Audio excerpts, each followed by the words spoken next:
On va faire une lecture d'introduction et peut-être qu'on fera quelques lectures au cours de la méditation de la parole de Dieu. Et la lecture d'introduction, c'est l'épître aux Colossiens, au chapitre 4, et nous allons simplement lire le verset 2. Est-ce que tu peux afficher ou pas ? Colossiens, chapitre 4, verset 2. On lui en demande à Raphaël. Voilà. Il est dit ceci: persévérez dans la prière, veillez-y avec action de grâce. Et puis le verset 3 qui dit ceci: priez en même temps pour nous, afin que Dieu nous ouvre une porte pour la parole, en sorte que je puisse annoncer le mystère de Christ pour lequel je suis dans les chaînes et le faire connaître comme je dois en parler. Le verset qui va nous servir d'introduction, c'est notamment le verset 2, quand Paul écrit aux Colossiens « Persévérez dans la prière ». Et pour montrer l'importance que revêt la prière, Paul ajoute « Veillez-y avec action de grâce ». Je pense que, en tant que chrétiens, nous savons beaucoup de choses sur la prière. Et s'il y a un thème qui est souvent développé dans les livres chrétiens, c'est bien le thème de la prière. Si bien que chaque croyant peut savoir ce qu'est la prière, comment la Bible en parle, mais il y a beaucoup plus important que cela, puisque quand nous entendons parler de la prière, c'est pour que nous puissions, comme tout autre thème biblique, mais notamment celui-ci, c'est pour que nous puissions le mettre en pratique. Donc ça ne nous servirait à rien d'entendre parler de la prière si dans notre vie chrétienne, il n'y avait pas ce désir de le mettre en pratique.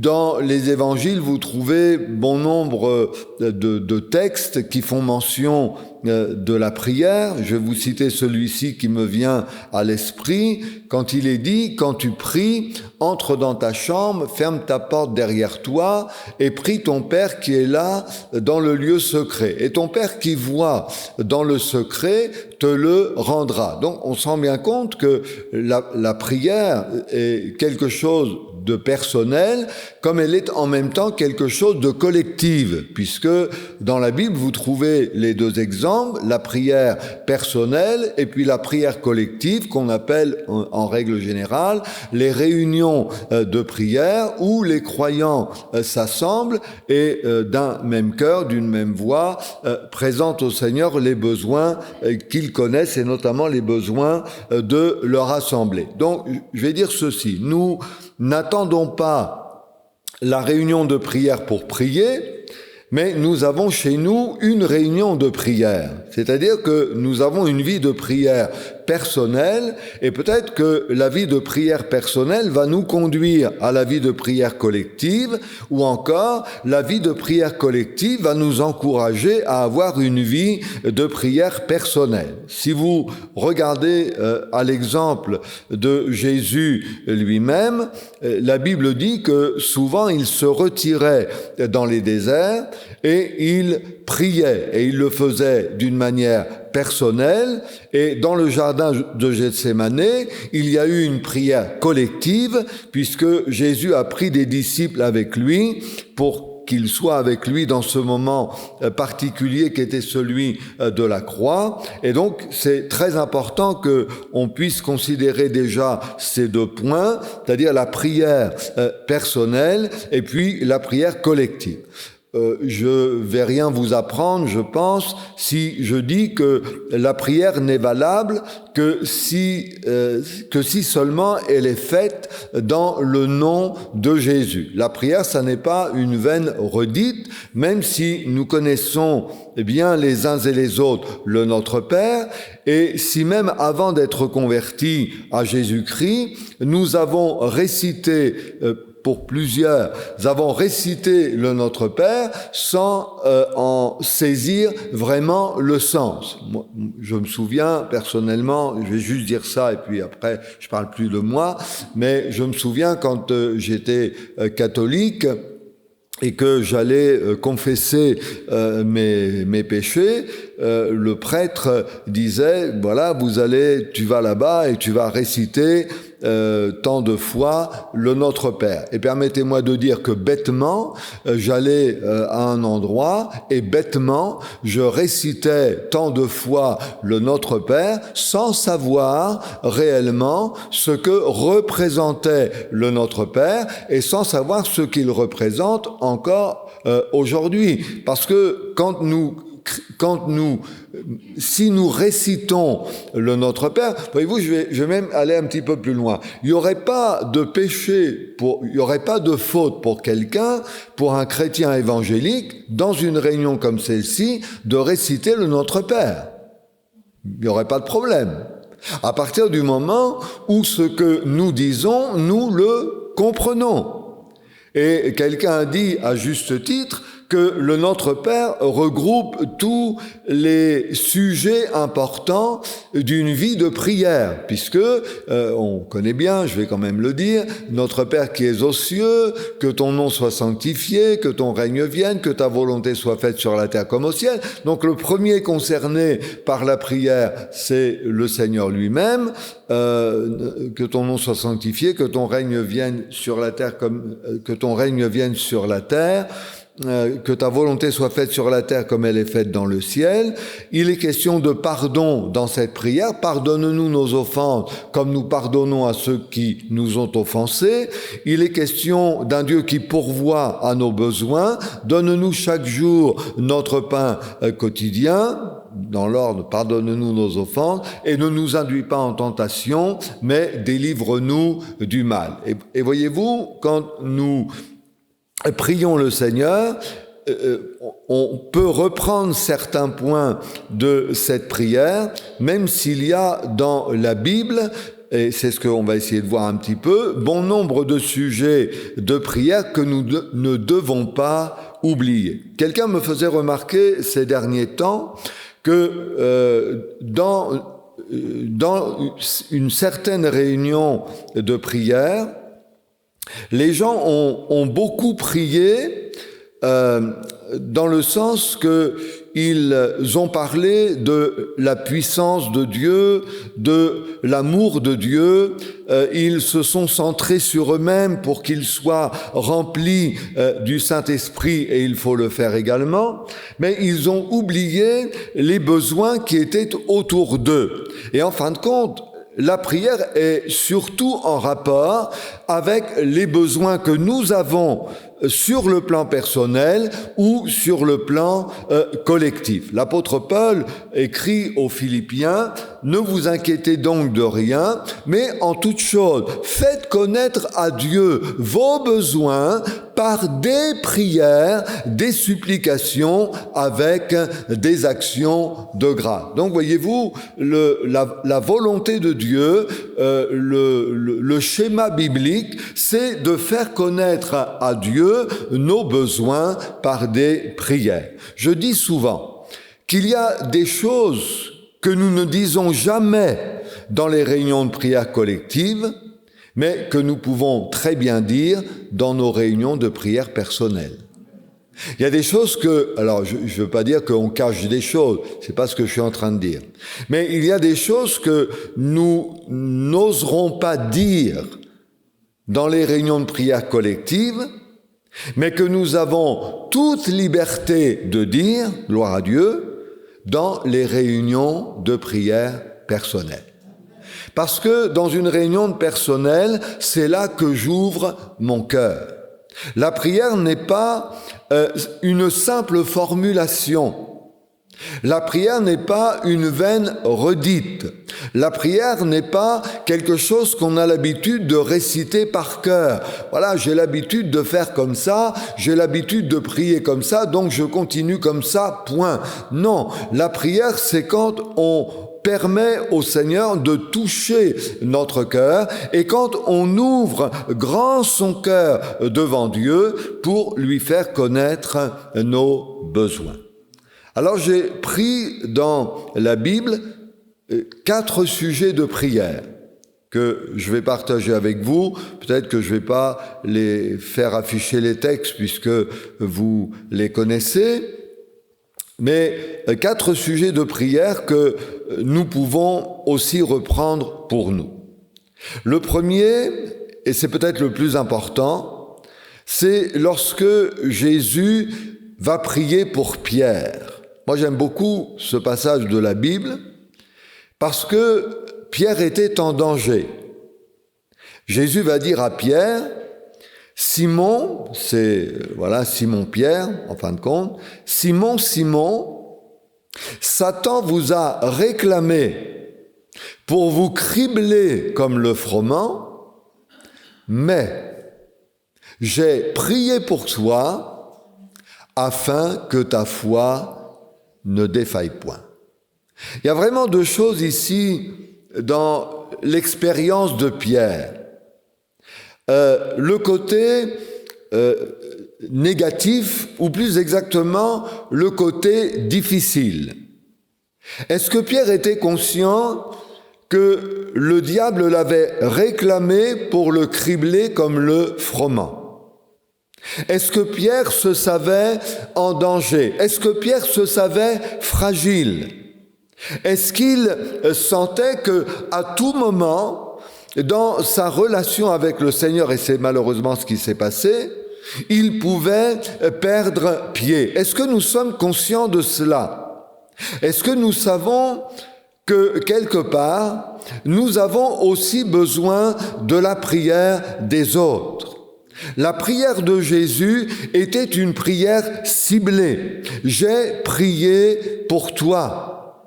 Et peut-être que nous avons quelqu'un dans notre entourage pour lequel nous pouvons prier avec régularité. Est-ce que nous oserions dire à quelqu'un « J'ai prié pour toi » et est-ce que nous aurions le courage de dire à quelqu'un « Est-ce que vous pouvez prier pour moi »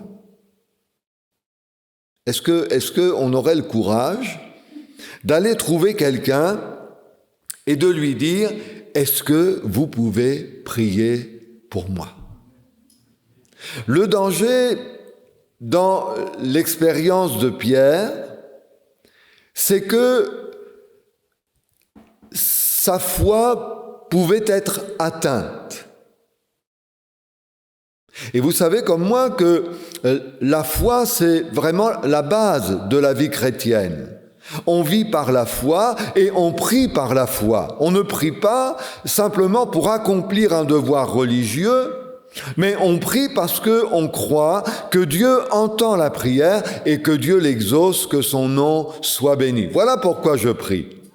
Et quand Jésus va prier pour Pierre, il va prier en croyant que sa prière va permettre à Pierre, je vais le dire comme ça, va permettre à Pierre d'être relevé, d'être béni. J'ai prié pour toi afin que ta foi ne défaille point. Et j'espère, mes frères et sœurs, que dans notre entourage, nous avons quelqu'un pour qui prier. Et que nous pouvons prier avec persévérance pour quelqu'un le temps qu'il faudra. Et prier pour que cette personne soit bénie de la part du Seigneur et qu'ainsi le nom du Seigneur soit glorifié. Avec mon épouse, nous avons, ça se voit pas parce qu'on fait encore tout jeune, mais nous avons 10 petits-enfants. Vous êtes étonnés, hein? Nous avons 10 petits-enfants Et souvent, régulièrement, le matin, je cite tous mes petits-enfants. Bon, je prie pour ma femme aussi. Hein. Et des fois, ça m'arrive de dire « Oh tiens, il y a longtemps que j'ai prié pour mes petits-enfants. » Et donc, je les cite. Et je prie pour eux. Parce que ce que je sème aujourd'hui, je vais le récolter demain. Je ne sais pas si Pierre savait quel impact la prière de Jésus pouvait avoir en sa faveur. Pierre aurait pu dire « T'inquiète pas Seigneur, je m'appelle Pierre, tu me connais, je suis celui qui agit toujours avant de réfléchir, mais t'inquiète pas, je vais m'en tirer, je vais me débrouiller. Ouais, tu peux prier pour moi si tu veux, mais bon, ça va aller quand même. » Non. Si Jésus n'avait pas prié pour Pierre, les choses auraient été encore différentes. Mais j'ai prié pour toi afin que ta foi ne défaille point. Et je vais même aller un petit peu plus loin en disant que même si quelqu'un n'est pas en danger sur le plan spirituel, ça ne nous empêche pas de prier également pour cette personne. Puisque j'ai dit, et je répète, que la vie chrétienne a cet aspect de la prière personnelle et aussi l'aspect de la prière collective, et béni soit Dieu pour les réunions de prière. J'ai prié pour toi afin que ta foi ne défaille point. Le deuxième texte que j'ai choisi, c'est lorsque Jacques écrit. Alors je vais citer le verset en entier. Il dit « Confessez donc vos péchés les uns aux autres et priez les uns pour les autres afin que vous soyez guéris. » Et il ajoute « La prière fervente du juste est d'une grande efficacité. » Il y a deux choses qu'il faut mentionner ici. C'est d'abord lorsque Jacques dit « Confessez donc vos péchés les uns aux autres et priez les uns pour les autres. » Je pense que ce qui est le plus important, comprenez bien ce que je vais dire, ce n'est pas, premièrement, le verbe « confesser ». Ce n'est pas non plus le verbe « prier ». Ce qui est le plus important dans le texte que je viens de citer, c'est les uns pour les autres. Prier les uns pour les autres. C'est-à-dire que la vie chrétienne, nous ne la vivons pas tout seuls. Un jour, j'ai visité une dame, il y a de cela des années en arrière, c'était pas dans la région ici, c'était une dame qui était, qui était un petit peu retournée en arrière, qui avait délaissé les réunions. Et dans la visite, je lui dis, écoutez, maintenant, ce serait bien que vous reveniez aux réunions et que vous puissiez bénéficier de la communion fraternelle. Et cette personne m'a répondu ceci, m'a dit « Oh non, moi j'ai pas besoin de revenir aux réunions, j'ai le Seigneur avec moi, je prie dans ma maison, je lis ma Bible, j'ai pas besoin de revenir aux réunions. » Et quand je suis sorti de cette visite, je me suis dit « Mais c'est complètement à côté de la plaque, premièrement, et deuxièmement, c'est complètement à côté de l'enseignement biblique. » Parce que la Bible parle souvent les uns des autres, ce qui veut dire que les uns ne peuvent pas ignorer les autres. Ok ? On ne vient pas aux réunions, comprenez bien ce que je vais dire, on ne vient pas aux réunions uniquement pour soi-même. Parce que si je n'ai pas de besoin particulier, peut-être que les autres en ont besoin. Peut-être que je suis assis à côté de quelqu'un qui se trouve avec un besoin particulier. De toute façon, l'Église, c'est toujours les uns les autres. Et je ne viens pas uniquement pour moi-même en me disant, eh bien, que le Seigneur me bénisse, que le Seigneur m'encourage, que le Seigneur me fortifie. Oui, d'accord. Et les autres? C'est ce que Jacques dit. Confessez donc vos péchés les uns aux autres et priez les uns pour les autres. Et il y a un texte qui est extraordinaire dans la Bible à ce sujet. Alors, c'est encore la même personne, mais c'est lorsque Pierre s'est trouvé emprisonné à cause de sa foi. Il est dit dans le livre des Actes des Apôtres que l'Église ne cessait d'adresser à Dieu des prières en sa faveur. Et moi, je bénis Dieu de ce que, même si Pierre était emprisonné à cause de sa foi, eh bien, je rends grâce à Dieu de ce que les gens de l'Église n'ont pas oublié Pierre, même s'il n'était pas là. Je visitais un couple dernièrement, un couple âgé, qui ne peut plus malheureusement venir aux réunions. Et ce couple me disait ceci, Monsieur Rosé, on ne voit personne. 50 ans dans la même église. 50 ans dans la même église. Ils ne peuvent plus venir aux réunions à cause de leur santé. Et ils disent, on ne voit personne. Heureusement que le pasteur y va, de temps en temps. On ne voit personne. Si personne ne s'était occupé de Pierre, si l'Église elle-même n'avait pas intercédé pour Pierre alors qu'il était emprisonné à cause de sa foi, que se serait-il passé ? Et quand Pierre a été délivré, ce qu'il va faire, il va se rendre chez Marie, où il y avait un grand nombre de personnes qui priaient. On ne sait pas, mes frères et sœurs, quand on prie les uns pour les autres, on ne sait pas la façon dont Dieu peut agir. Personne ne soupçonnait que pendant qu'ils étaient en train de prier pour Pierre, Dieu était à l'œuvre pour préparer la délivrance de l'apôtre. Gloire à Dieu. Ce qui veut dire que quand vous priez pour quelqu'un, nous ne cherchons pas à savoir forcément ce qui va se passer, mais nous croyons que Dieu est à l'œuvre. Et pendant que les gens priaient pour ce brave Pierre, eh bien, le Seigneur ouvrait les portes de la prison. Un ange est venu, les portes de la prison se sont ouvertes, les liens de l'apôtre Pierre se sont détachés, et puis Pierre est sorti librement, voilà, comme ça, que Dieu soit béni. Quand les choses sont comme ça, gloire à Dieu, c'est tellement bien.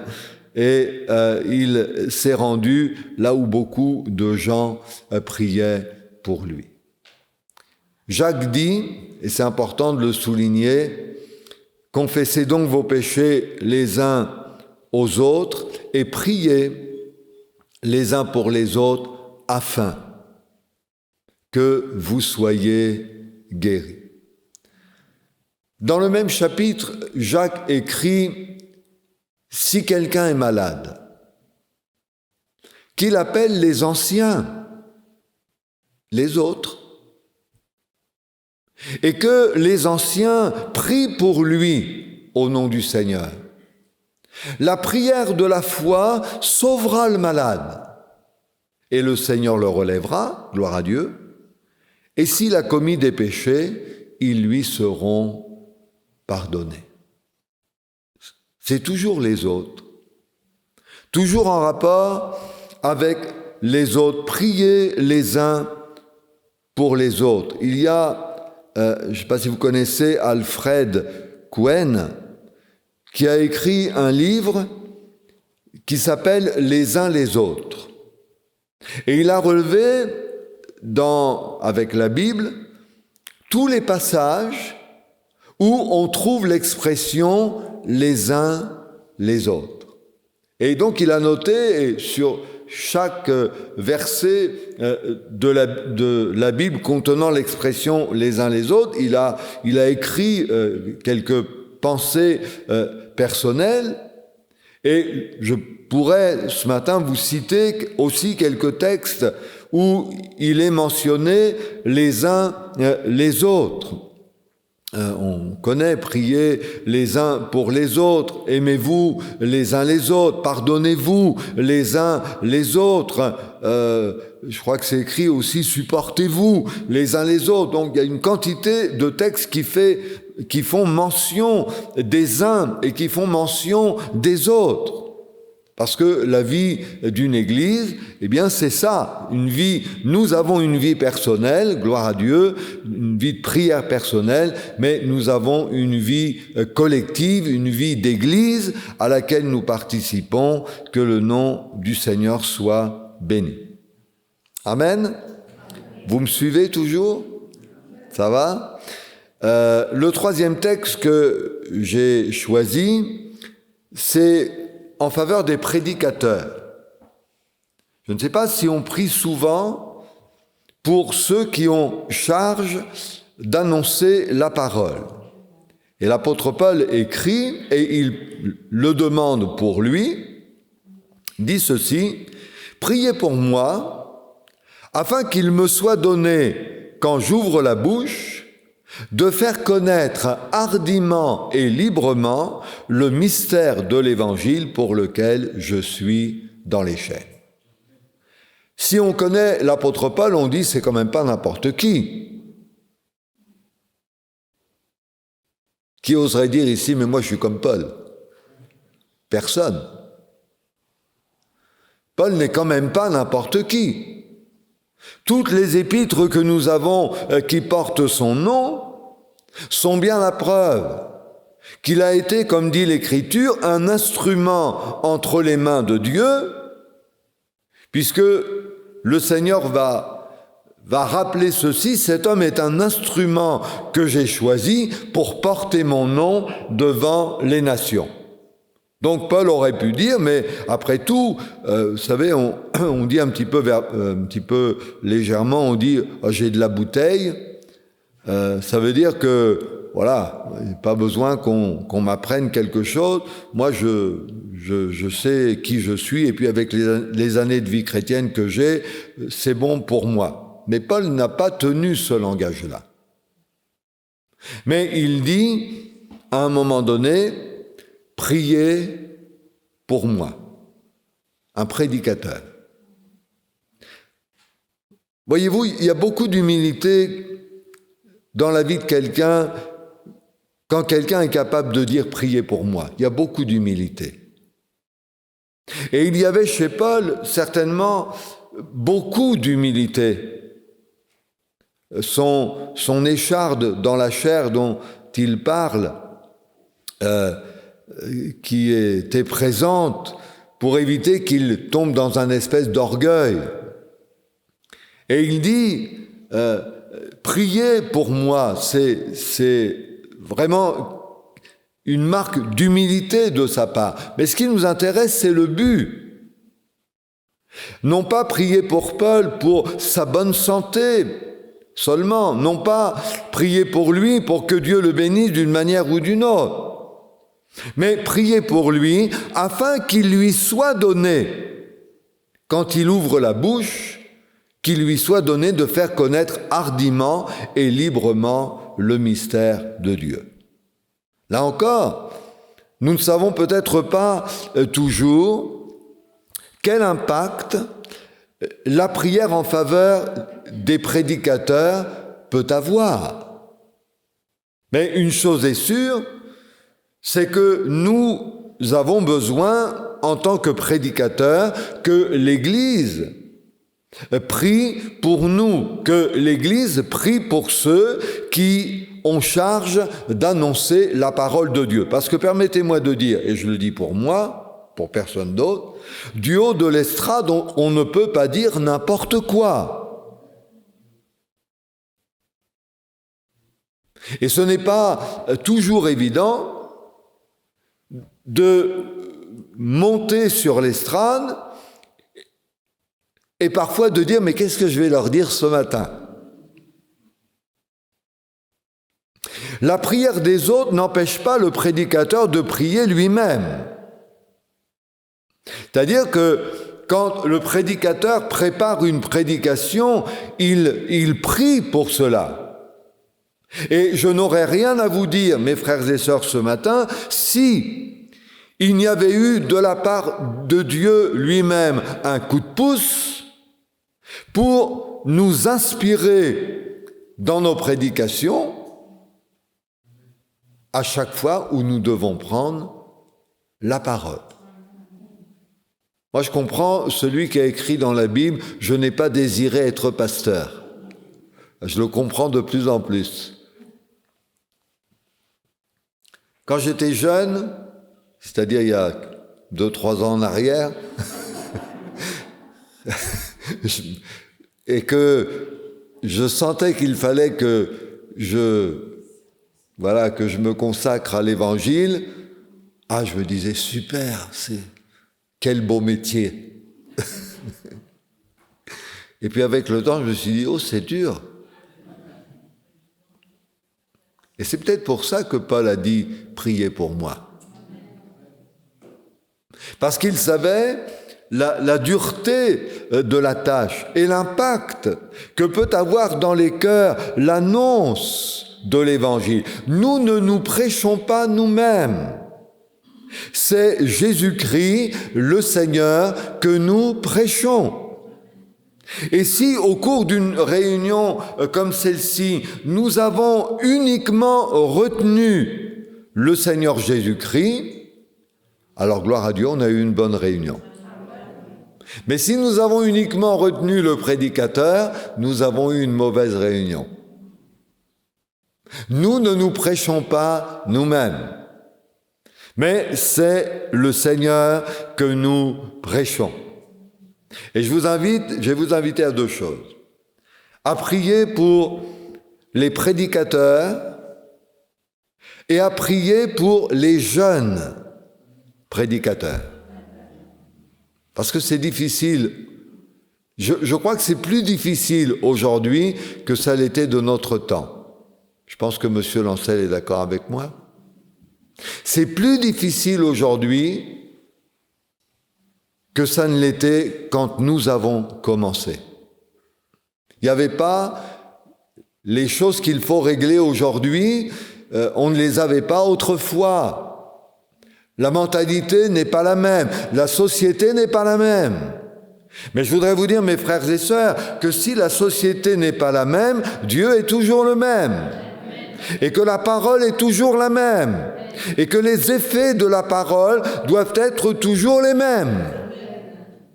Et c'est pourquoi il faut prier pour que Dieu bénisse les prédicateurs. Priez pour moi, afin qu'il me soit donné, quand j'ouvre la bouche, de faire connaître hardiment et librement le mystère de Dieu pour lequel je suis dans les chaînes. Et moi, je suis toujours heureux quand je vois un jeune, toujours heureux quand je vois un jeune qui commence. Parce que je me dis dans ma tête, qu'est-ce que tu vas en baver? Non, je me dis pas ça, c'est pas vrai. C'est pas vrai, je dis pas ça. Je vais me faire rappeler à l'ordre. Non, je dis pas ça du tout. Mais je suis heureux quand je vois quelqu'un qui met le pied à l'étrier. Parce que, voilà, c'est bon pour l'œuvre de Dieu, c'est bon pour le royaume de Dieu. Personne n'est parfait. Il n'y a que ceux qui ne font rien, qui ne se trompent jamais. Ceux-là, ils font jamais d'erreur. Et ils en feront jamais parce qu'ils feront rien. Mais si quelqu'un veut aller faire quelque chose pour le Seigneur, c'est sûr qu'il va faire des erreurs. Et pour aider quelqu'un qui fait des erreurs, le meilleur moyen, c'est de prier pour lui. C'est facile de dire à quelqu'un « Ah, t'as fait une erreur ». C'est pas bien. Plutôt que de prier pour lui, pour que le Seigneur le bénisse, le fortifie et le renouvelle, que Dieu soit béni. Amen. Et puis le dernier verset que j'ai choisi, que vous connaissez bien pour la majorité d'entre vous, c'est lorsque Jésus dit, la moisson, ça va rejoindre un peu ce que je viens de dire ici, mais c'est pas très grave, c'est lorsque Jésus dit, la moisson est grande, mais il y a peu d'ouvriers. Priez donc le maître de la moisson d'envoyer des ouvriers dans sa moisson. On prie pour les ouvriers actuels. Priez pour moi, dit Paul. Mais on prie pour ceux qui en réalité ne sont pas encore envoyés. Et nous devons prier le maître de la moisson d'envoyer des ouvriers dans sa moisson. C'est ce que nous sommes appelés à faire, même si chaque chrétien doit se considérer comme un ouvrier à part entière. Ce qui est bien dans l'œuvre de Dieu, c'est qu'il y a des services différents. Personne ne reçoit la même chose. Dieu ne qualifie personne pour la même chose. Mais chacun dans l'œuvre de Dieu peut faire quelque chose. Et j'ai noté que lorsque Saul de Tarse a été arrêté sur le chemin de Damas par le Seigneur Jésus, il va dire au Seigneur, « Seigneur, que veux-tu que je fasse ?» Et ça, c'est vraiment la prière du début. « Seigneur, que veux-tu que je fasse ?» Et Jésus va répondre à Saul de Tarse, « Va à Damas, et là, on te dira ce que tu dois faire. » Voyez-vous, quand on dit au Seigneur, « Seigneur, qu'est-ce que tu veux que je fasse ?» Il faut attendre la réponse. Il ne faut pas penser qu'on a dit « Seigneur, que veux-tu que je fasse ?» pour rien. Que Dieu n'a pas entendu, que Dieu n'a pas écouté. Fais ce que tu veux. Ah, tu veux que je fasse ce que je veux? Seigneur, que veux-tu que je fasse? Écoute, tu vas faire une chose. Tu vas aller à Damas. Et là, à Damas, on te dira ce que tu dois faire. Et je crois que dans la vie chrétienne, c'est la même chose. Le Seigneur peut nous aider. En fin de compte, quand il nous dit ce que nous devons faire, il nous aide. Quand le Seigneur nous dit ce que nous devons faire, il nous conduit. Quand il nous dit ce que nous devons faire, il nous éclaire. Et à Damas, on va dire à Paul, enfin à Saul de Tarse qui est devenu Paul par la suite, on va lui dire ce qu'il devait faire. Vous connaissez le psaume, une partie du psaume qui dit « Je t'instruirai et je te montrerai la voie que tu dois suivre. » On pourrait développer ça, ce court verset. Je t'instruirai et moi, je te montrerai la voie que toi, tu dois suivre. Et je prie pour qu'il en soit ainsi, mes frères et sœurs, pour nous, aujourd'hui. Priez le Maître de la moisson d'envoyer des ouvriers dans sa moisson. Un jour, un homme de l'Ancien Testament, Dieu a fait cette demande. Voyez-vous, même le Seigneur prie aussi. Il dit, mais qui enverrai-je et qui marchera pour nous? Et puis un garçon qui va se lever et qui va dire, écoute, me voici, envoie-moi. Il n'a pas demandé comment ça allait se passer, il n'a pas demandé combien il allait gagner, il n'a pas demandé s'il serait béni, il n'a pas demandé si tout allait bien marcher, non. Il a dit, Seigneur, me voici, on va commencer par là, me voici, envoie-moi. Et puis après, tu t'occupes du reste. Mais moi, je te réponds, me voici, envoie-moi. Et la question, elle est posée aujourd'hui encore dans les églises de France et d'ailleurs, même dans les églises de la région parisienne. C'est bon pour les Parisiens aussi, gloire à Dieu. Qui enverrai-je et qui marchera pour nous? Et je me souviens de ce frère qui se sentait appelé par le Seigneur. On n'est pas tous appelés à être prédicateurs, parce que c'est un aspect des choses, mais on est tous appelés à servir le Seigneur dans un domaine ou dans un autre. Et il y avait ce frère qui sentait qu'il y avait l'appel de Dieu au fond de son cœur et il ne voulait pas y aller. Et donc il disait toujours au Seigneur, Seigneur, envoie quelqu'un d'autre. Tiens, regarde celui-là, là-bas, il est pas mal. Il est mieux que moi, envoie-le. Et puis ça revenait toujours, il disait, sentait l'appel, et puis à chaque fois il trouvait la même excuse, il disait, non, mais regarde celui-là, là-bas, il est bien aussi. Allez, il est grand, il parle bien, vas-y, sers-toi de lui. Et l'appel, il revenait jusqu'au jour où il a capitulé devant le Seigneur, et il a dit, bon, allez, j'y vais, me voici, envoie-moi.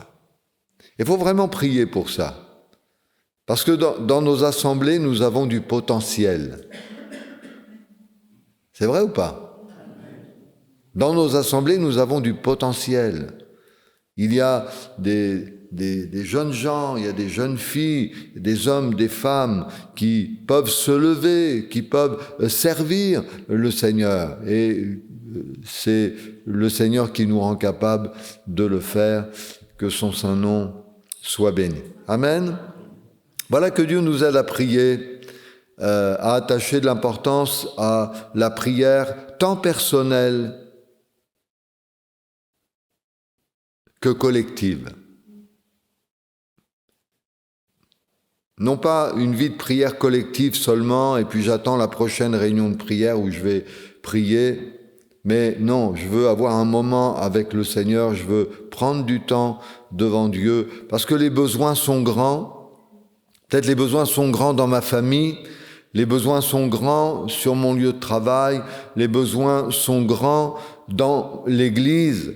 Et à cause de cela, bien, je veux prier pour ces besoins-là et je veux le faire d'une manière personnelle. Et puis peut-être que les sujets que je vais avoir dans ma vie de prière personnelle, je vais les partager avec le reste de l'Église en demandant à prier pour un tel ou un tel, pour telle ou telle chose.